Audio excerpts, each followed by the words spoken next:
এখানে অনেকেই বলছেন যে আসামি পক্ষে ন্যায় বিচার পাক। আমি বলছি দুই পক্ষই ন্যায় বিচার পাবেন। সত্য খুঁজে বের করে বিচার করাটাই হলো ন্যায় বিচার। 10 বছরের আনাস গুলিবিদ্ধ হয়ে মারা যাবে, মুগ্ধ পানি বিতরণ করতে যে মারা যাবে, আবু সাইদ প্রতিবাদ করতে যে বুক চিতিয়ে বুকে রক্ত রাজপথে ঢেলে দেবে। সুতরাং এইগুলো ভবিষ্যৎ প্রজন্মেরকে রক্ষা করার জন্য এই ন্যায় বিচার অনেক বেশি জরুরি।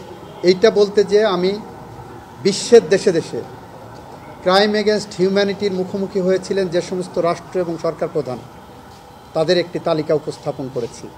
এবং বেশিরভাগ দেখবেন 40-এর দশকে ইউরোপ থেকে এশিয়া, চায়না থেকে জাপান, হাঙ্গেরি থেকে বুলগেরিয়া, রোমানিয়া, সমস্ত দেশে দেশে 40 এবং 50-এর দশকে মানবতা বিরোধী অপরাধের বিরুদ্ধে সে দেশের বিচার ব্যবস্থা জেগে উঠেছিল বলেই সে দেশে এখন মানবতা বিরোধী অপরাধ সংগঠিত হয় না। জাপানের মিনিমাম 7-8 জন প্রাইম মিনিস্টার এবং গভর্নর জেনারেলদেরকে কাউকে ঝুলিয়ে কাউকে হ্যাং করে মারা হয়েছে। আমরা সমস্ত তথ্য আদালতের সামনে উপস্থাপন করছি। এটা আপনাদের সামনে উজ্জ্বল দৃষ্টান্ত। আজ জাপানে মানবতা বিরোধী অপরাধের কথা চিন্তাও করতে পারেন না। আজকে চীনে মানবতা বিরোধী অপরাধ হয় না। আজকে ইউরোপে মানবতা বিরোধী অপরাধ সংগঠিত হয় না। কেন হয় না? কারণ 40 এবং 50-এর দশকে এই সমস্ত বিশ্বের দেশে দেশে এই বিচার হয়েছে এবং মানবতা বিরোধী অপরাধের মুখোমুখি হয়েছেন সরকার এবং রাষ্ট্রপ্রধানরা।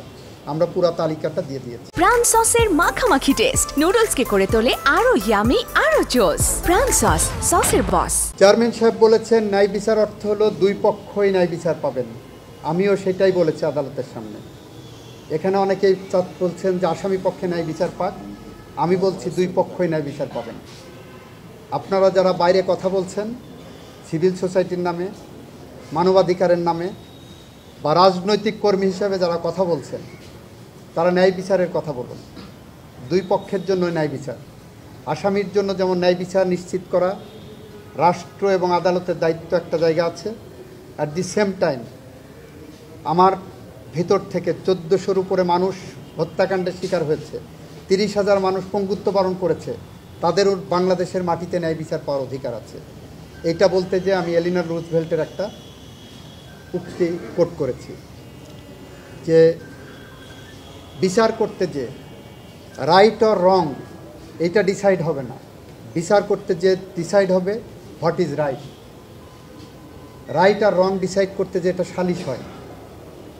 হোয়াট ইজ রাইট এটা খুঁজে বের করা হলো ন্যায় বিচারের মানদণ্ড।